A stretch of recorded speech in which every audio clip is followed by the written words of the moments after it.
नवाब मलिक सिर्फ अपने काले धन का हिसाब दें। वानखेड़े जी तो एक ऑफिसर हैं, वो उनके सैलरी है, वो कुछ भी पहने, उससे कोई मतलब नहीं है।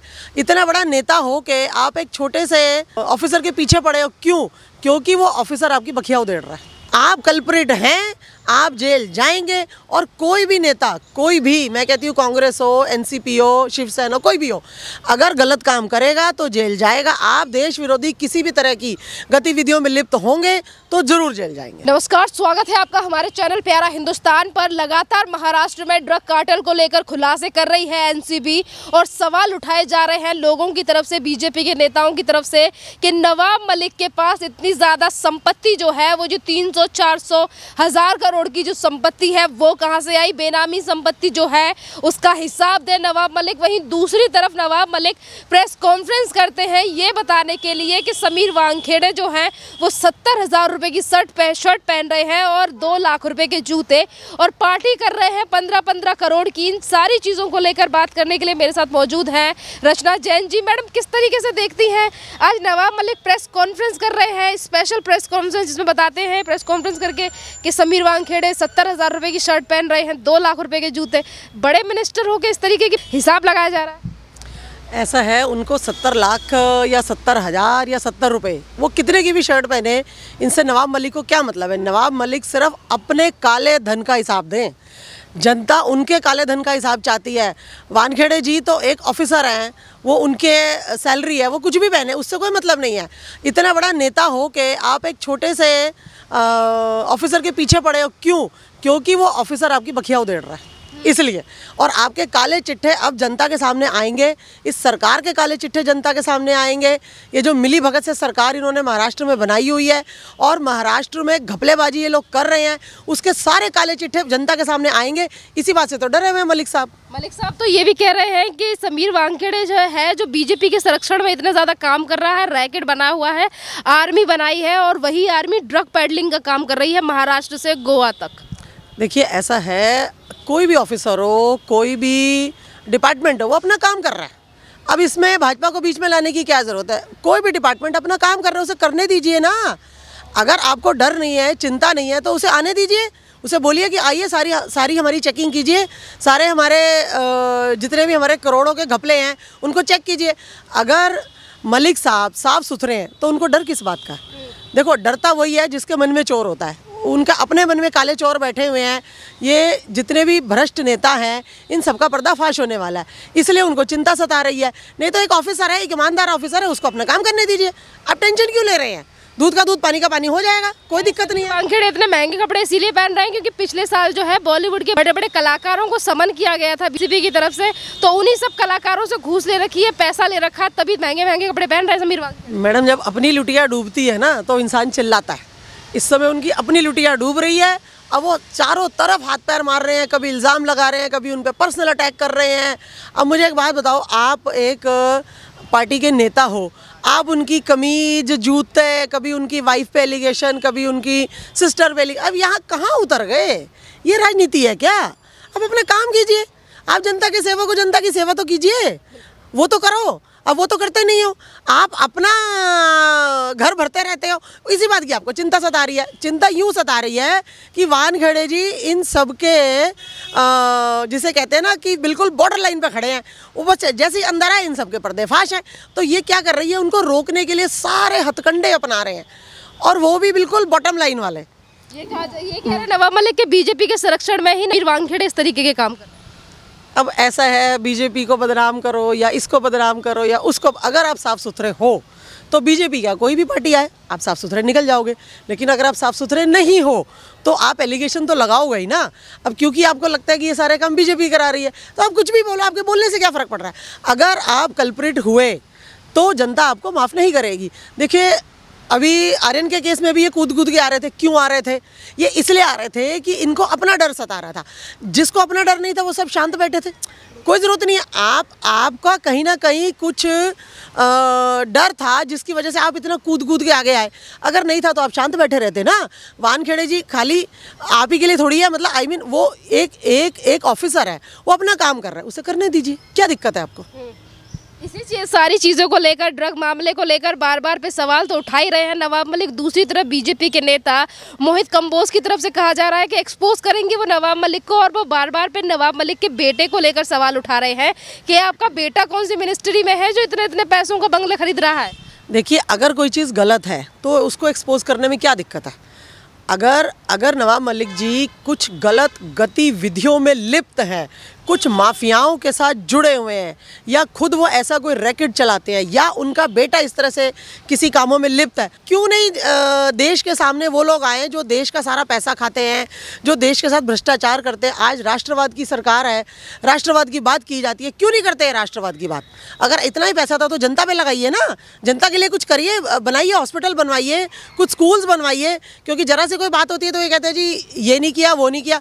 आप इतना पैसा दबा के बैठे हो, आप लेके आओ ना बाहर पैसा वो वाला, क्या दिक्कत है। अगर मोहित जी उनको बेनकाब करेंगे तो बिल्कुल करना चाहिए, उनको बिल्कुल करना चाहिए। मैं कहती हूँ कोई भी देशद्रोही है उसको बेनकाब करना चाहिए। That's all.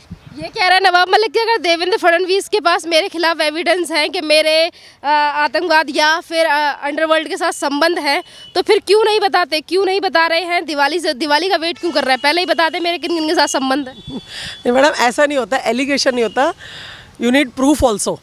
तो जो प्रूफ है उन सबको आप एक पाइपलाइन में करते हैं, ऑथेंटिक तरीके से आप उनको जोड़ते हैं, समझते हैं, उसके बाद आप उस पर वर्कआउट करते हैं। ऐसे कहने से नहीं होगा, और कहने से ऐसे गलत आप किसी पे नहीं कर सकते। कोई भी अगर कल्प्रिट है तो उसके खिलाफ सबूत भी होंगे, और होंगे तो उन सबको जब जोड़ा जाता है, जब देखा जाता है और प्रूव होता है कि येस ही इज़, तो उसको बेनकाब किया जाएगा। ऐसे इतनी जल्दी नहीं, आप धीरे धीरे रुकिए, सब आएगा, सब सामने आएगा। लगातार महाराष्ट्र की सरकार में से अजीत पवार की 100 करोड़ की से भी ज़्यादा संपत्ति जो है वो जब्त हो चुकी है। तरफ नवाब मलिक के ऊपर तमाम एलिगेशन लगाए जा रहे हैं बीजेपी की तरफ से। तीसरी तरफ अगर हम देखें, महाराष्ट्र के गृह मंत्री रह चुके हैं अनिल देशमुख की गिरफ्तारी कर चुकी है ईडी। तमाम तरीके से सरकार फंसती हुई नजर आ रही है। ये कहा जा रहा है एजेंसियों का इस्तेमाल कर रही है केंद्र सरकार हमारी सरकार को गिराने के लिए। देखिए, एजेंसियों का इस्तेमाल क्यों करेंगी। अगर आप साफ सुथरे हैं, अगर आप जनता के सेवक हैं, आपने कोई घोटाला नहीं किया, तो आपको किस बात का डर है। और रही बात सरकार ऐसा करी, देखिए सरकार ऐसा कुछ नहीं कर रही, एजेंसी कोई ऐसा कुछ नहीं कर रही, वो दूध का दूध और पानी का पानी कर रही है।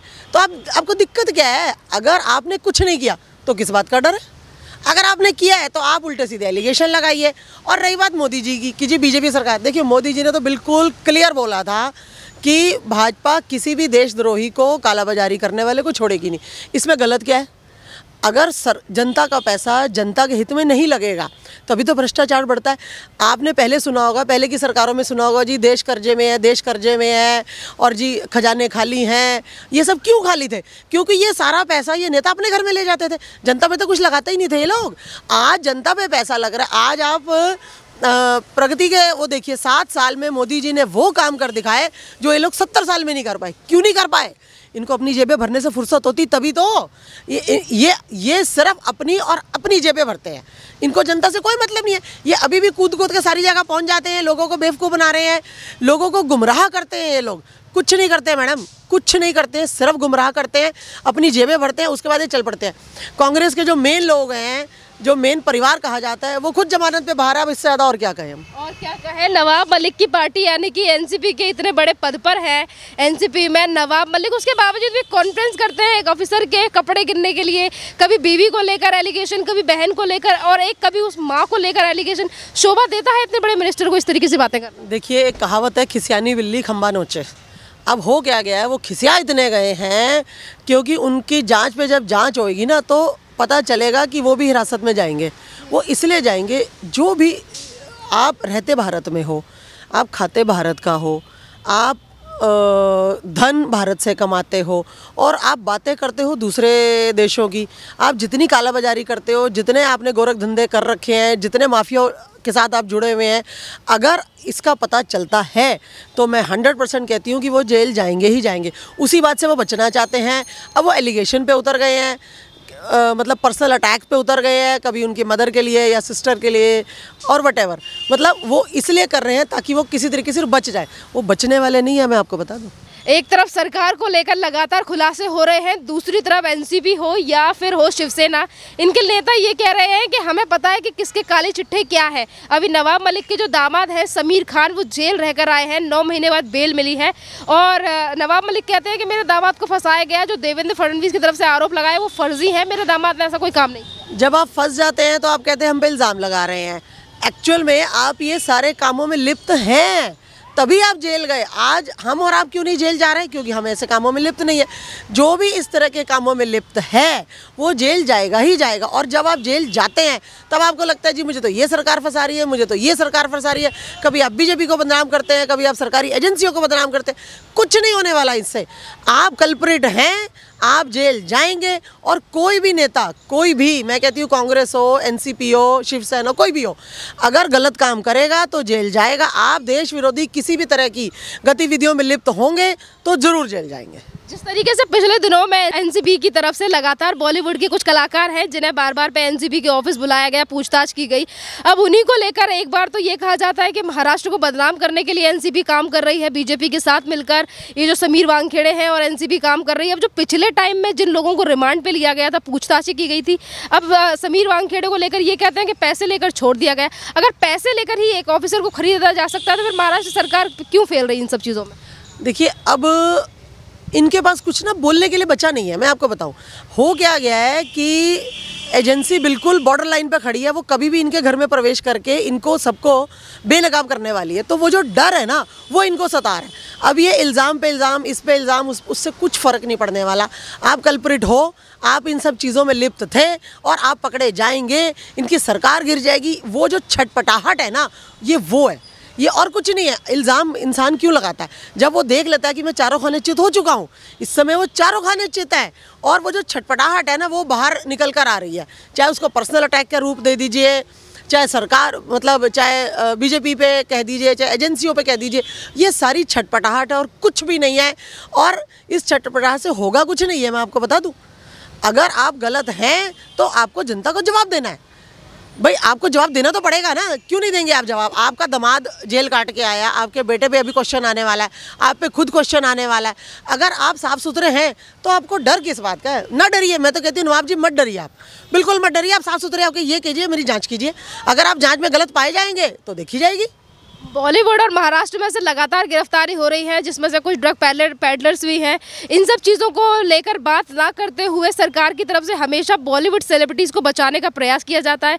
ये कहा जाता है कि जो कार्रवाई हो रही है वो महाराष्ट्र को बदनाम करने के लिए की जा रही है। सरकार और बॉलीवुड के बीच में ऐसा क्या नेक्सस है जो बार बार सरकार बचाने के लिए आ जाती है? देखिए, जो एक ड्रग माफिया है उसने बॉलीवुड के कुछ कलाकारों को अपनी गिरफ्त में ले लिया है। ये सभी जानते हैं, ये मैं नहीं कह रही हूँ, ये सभी जानते हैं। आप किसी भी तरह की देखिए, उनकी ड्रग पार्टीज चलती हैं, उसमें कौन कौन से चेहरे होते हैं, हम किसी का नाम क्यों लें, ये जग जाहिर है। तो उसमें सरकार को लगता है कि हमारी बदनामी, क्योंकि हो सकता है इनके भी कुछ एजेंट उस माफिया में हो, ये इस तरह के काम करते हों, उसमें कहीं ना कहीं लिप्त हो, इसलिए उनको बचाने के लिए कूद पड़ते हैं। नहीं तो आप मुझे एक बात बताइए, इतने सारे, अभी आर्यन का केस आया, आर्यन के बाद लोगों ने बड़ा हल्ला मचाना शुरू कर दिया, कोई उसको जात से जोड़ रहा है, कोई किससे जोड़ रहा है। आप क्यों नहीं एक सीधी बात समझते कि एक क्रूज़ पे एक पार्टी चल रही थी जो कि पूरे ड्रग्स के साथ वो पकड़े गए, आप इस चीज़ को एक्सेप्ट क्यों नहीं करते? हो सकता है कोई बड़े नाम बीच में आ रहे हो सकता है इनके कुछ नेताओं के नाम बीच में आ रहे हो सकता है कुछ ऐसी एजेंसियाँ हो जो इनकी फेवर में काम करती हो, इसलिए अब ये उनको बचाने के लिए कूदे जा रहे हैं। और जिसमें नवाब मलिक जी सबसे ज़्यादा लगे हुए हैं, आगे फ्रंट लाइन पे नवाब मलिक जी चल रहे हैं कि जी ये जी वो जी। गलत, बिल्कुल गलत। आप क्यों नहीं चाहते कि देश साफ़ सुथरा हो? मैं तो बॉलीवुड के कलाकारों से भी कहूँगी, आप साफ़ सुथरी छवि रखिए। जनता आपको इतना प्यार करती है, हमें बॉलीवुड के कलाकारों से कोई दुश्मनी थोड़ी है। लेकिन अगर आप गलत कामों में लिप्त हैं, आज आपके बच्चों से या आपसे हमारे देश के बच्चे क्या शिक्षा लेंगे? आज की जो युवा पीढ़ी आपसे क्या सीखेगी? यही सब सीखेगी। अगर ये सीखेगी तो मेरे हिसाब से आज बंद कर देना चाहिए बॉलीवुड। आप कुछ राष्ट्रवाद की बात कीजिए, आप बच्चे को कुछ अच्छे संस्कार दीजिए। आज लोग आपकी फिल्में देखते हैं, आप 400-400 करोड़ कमाते हैं हमारी फिल्मों से। जब भारत में फिल्में लगती हैं इन लोगों की तो कोई 200 करोड़ कमा रहा है, कोई 400 करोड़ कमा रहा है, बट उससे समाज में क्या शिक्षा आई? आप ये भी तो देखिए। वो कमाई तो तब आप नहीं गिनते कि देखो जी शाहरुख खान की पिक्चर चली जी 200 करोड़ आए, तब तो आप उसको मुसलमान नहीं कहते, और नहीं तो मिनट में आप कहते हैं जी देखो जी ये तो धर्म के नाम पे हो रहा है। जब आपकी फिल्में इतना अच्छा काम करती हैं, आप इस देश के नागरिक हैं, आप इस देश में रहते हो, आप कमाते यहाँ पर हो, तो गलत काम करोगे तो क्या आपको सजा यहाँ नहीं मिलेगी? यही मिलेगी। धन्यवाद मैडम जी।